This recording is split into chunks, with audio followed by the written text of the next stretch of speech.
आप सभी को नमस्कार। आज के वीडियो लेक्चर में आप सभी का स्वागत है।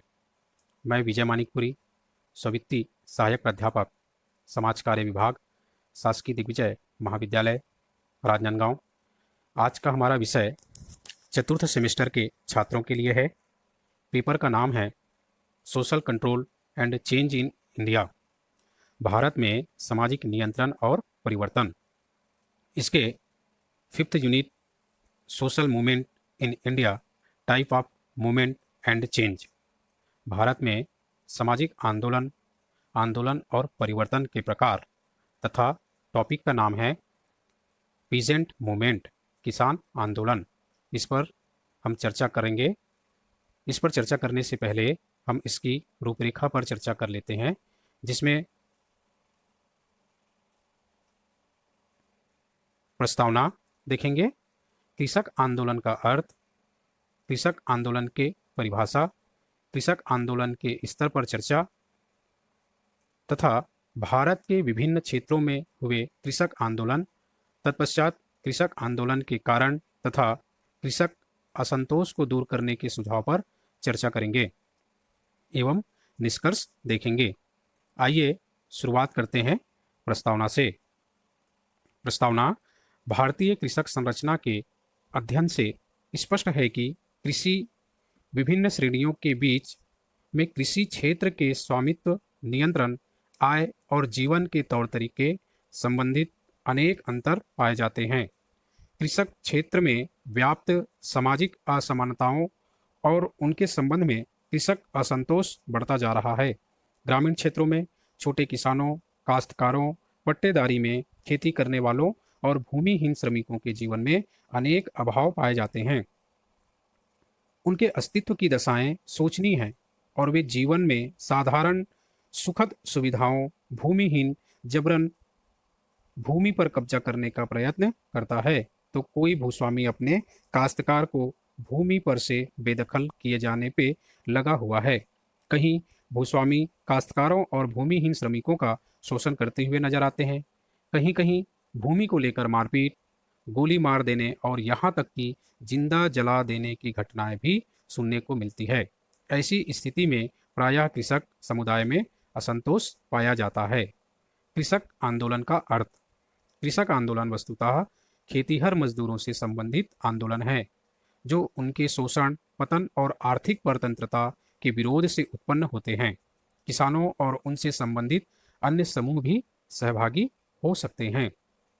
कृषक आंदोलन की परिभाषा: आर बी पांडे के अनुसार कोई भी आंदोलन कृषक आंदोलन हो सकता है, बशर्ते उसका मूल उद्देश्य कृषकों के अधिकार की लड़ाई हो, चाहे वह कृषकों द्वारा गठित हो अथवा अन्य समूहों द्वारा।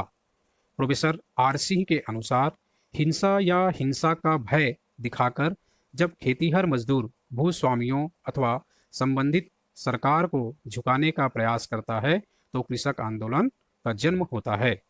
कृषक आंदोलन के स्तर: कृषक आंदोलन के 3 स्तर, जिसमें प्रारंभिक स्तर, द्वितीय स्तर, तृतीय स्तर है।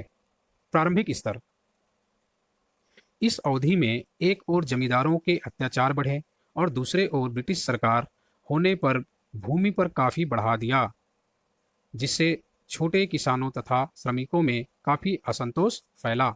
19वीं शताब्दी के अंतिम वर्षों में न केवल अकाल पड़े बल्कि भयंकर आर्थिक मंदी भी आई। इससे ग्रामीण क्षेत्रों की समस्याएं और भी बढ़ गई। ऐसी स्थिति ने कृषक आंदोलनों का होना स्वाभाविक ही था। 1855 में संथाल विद्रोह, 1875 में दंगे। द्वितीय स्तर: वर्ग चेतना पर आधारित संगठनों का उदय। कांग्रेस ने भूस्वामी के हितों की रक्षा की नीति अपना रखी थी। इसका परिणाम यह हुआ कि ग्रामीण भारत में किसानों के स्वयं के संगठन निर्मित हुए। किसान आंदोलनों के माध्यम से तीव्र परिवर्तन करने लगे कि कांग्रेसी बड़े भूपतियों व पूंजीपतियों के हितों की रक्षा करती है। उन्होंने यह अनुभव करने लगे कि रक्षा करती है। उन्होंने यह महसूस किया कि किसानों की रक्षा के लिए उनके स्वयं के संगठन होने चाहिए। इनका नेतृत्व सरदार वल्लभ भाई पटेल ने किया। तृतीय स्तर की बात करें तो स्वतंत्रता प्राप्ति के बाद का स्तर। आज इस बात को लोग स्वीकार करते हैं कि सरकार अनेक प्रयत्नों के बावजूद भी कृषकों एवं श्रमिकों की समस्याओं को हल नहीं कर पाई है। भूमि सुधारों एवं सामुदायिक विकास कार्यों में कृषि क्षेत्र में संकट को और बढ़ा दिया गया। भारत के विभिन्न प्रांतों में सामाजिक आंदोलन पर चर्चा करते हैं, जिसमें बिहार में कृषक आंदोलन। बिहार में जमींदारी समाप्ति के लिए किसानों ने 1935 से आवाज उठा रखी थी। बिहार में इस आंदोलन की शुरुआत स्वामी सहजानंद सरस्वती ने किया था। तमाम विरोधों के बावजूद यह आंदोलन लगभग 12 वर्षों तक चलता रहा। इस आंदोलन को पूर्ण सफलता सन 1947 में मिली, जब बिहार सरकार ने जमींदारी उन्मूलन विधेयक विधानसभा में पेश कर दिया। उत्तर प्रदेश में कृषक आंदोलन। उत्तर प्रदेश में प्रथम कृषक आंदोलन 1920 में आगरा तथा अवध क्षेत्र के किसानों ने किया था। इस आंदोलन में किसानों के साथ सामाजिक कार्यकर्ताओं ने भी सहयोग किया था। महात्मा गांधी के असहयोग आंदोलन को इस आंदोलन की मुख्य नीति बनाई गई थी। सबसे प्रमुख बात इस आंदोलन में यह थी कि जातीय भेद को भुलाकर सभी किसान संगठित हुए थे।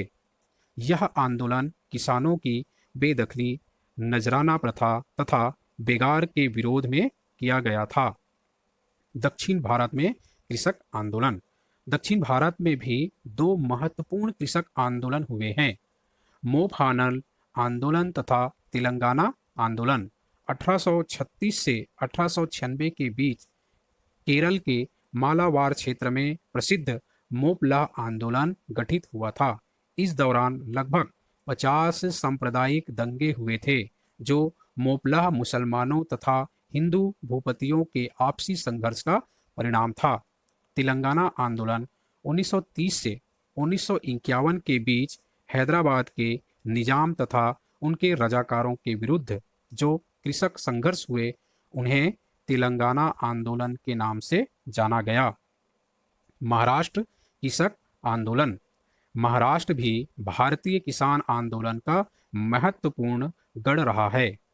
1875-76 का प्रसिद्ध पूना अहमदनगर का कृषक आंदोलन इसकी पहली कड़ी थी। इस आंदोलन में खेतीहर मजदूरों एवं किसान, मारवाड़ी एवं गुजराती बनियों के शोषण के विरुद्ध आवाज उठाई। महाराष्ट्र में दूसरा किसान आंदोलन 1919 से 1921 में हुआ। यह आंदोलन भारतीय कृषक समाज का सर्वाधिक सफल आंदोलन माना जाता है। राजस्थान का बिजोलिया कृषक आंदोलन। यह आंदोलन 1913-14 में बिजोलिया में हुआ था। यह आंदोलन मुख्यतः धाकड़ नामक जाति के किसानों के द्वारा किया गया था। यह आंदोलन जमींदारों एवं आर्थिक शोषण के विरुद्ध किया गया। इस आंदोलन में लगान, बेगार, ऋण, खेतीहर सुविधाएं तथा जागीरदारी से संबंधित विभिन्न आर्थिक अधिकारों की मांग तथा आर्थिक आतंक का विरोध करना था। इस आंदोलन के नेतृत्व नारायण पटेल तथा साधु सीताराम दास ने किया। गुजरात में कृषक आंदोलन। गुजरात का खेड़ा सफल आंदोलन की श्रेणी में आता है। 1918 में इस आंदोलन की नींव पड़ी थी। यह वह समय था जब पहले विश्व युद्ध की कगार खड़ी हुई थी। दूसरी ओर अकाल ने गरीब किसानों की कमर तोड़ी थी।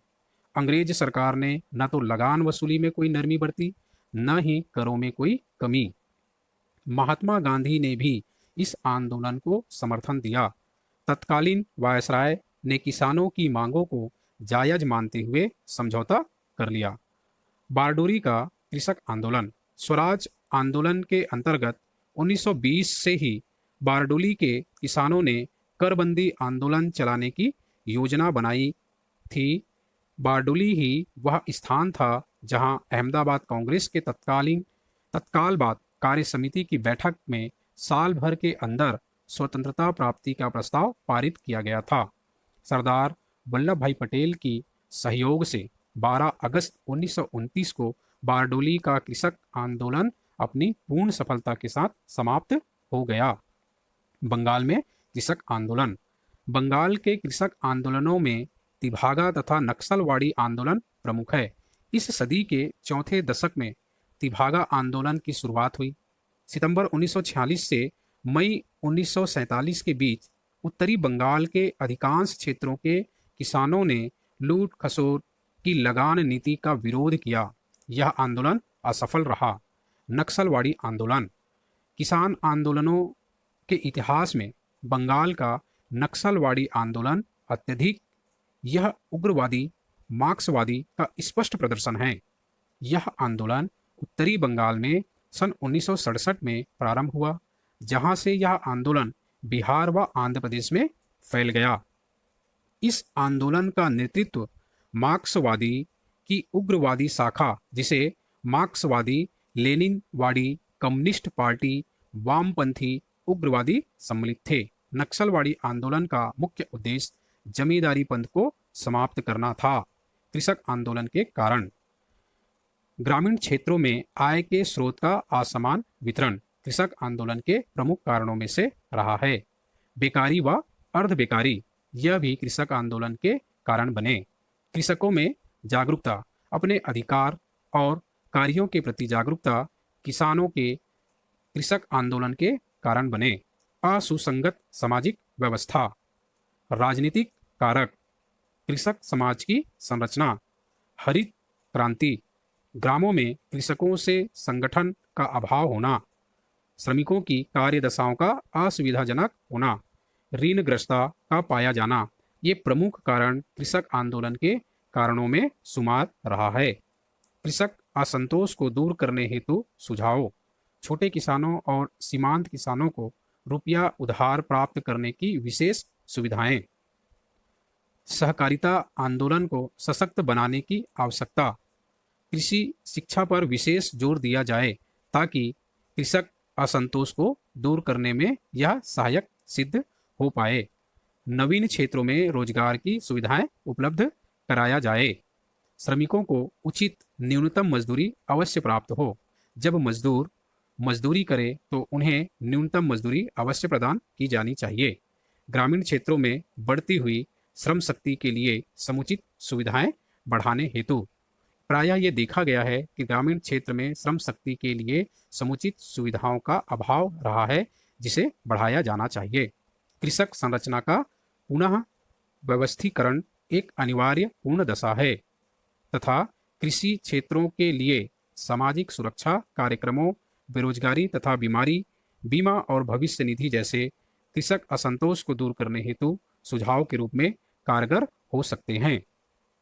अंत में निष्कर्ष के विषय में हम चर्चा करते हैं, जिसमें उपर्युक्त कथनों से स्पष्ट होता है आज आवश्यकता इस बात की है कि भूमि सुधार कार्यक्रम को सर्वाधिक महत्व दिया जाए। भूमि स्वामित्व एवं कृषि कार्य की उच्चतम सीमा निर्धारण से जो अतिरिक्त भूमि राज्य सरकारों को प्राप्त हो, उसका निम्नवत आर्थिक स्तर के लोगों में वितरण किया जाए।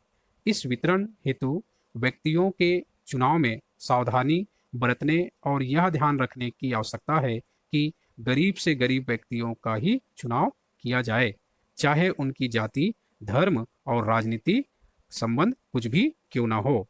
संदर्भ ग्रंथ सूची में जेपी सिंह सामाजिक परिवर्तन, मुखर्जी एवं अग्रवाल सामाजिक नियंत्रण एवं सामाजिक परिवर्तन। धन्यवाद। Thank you.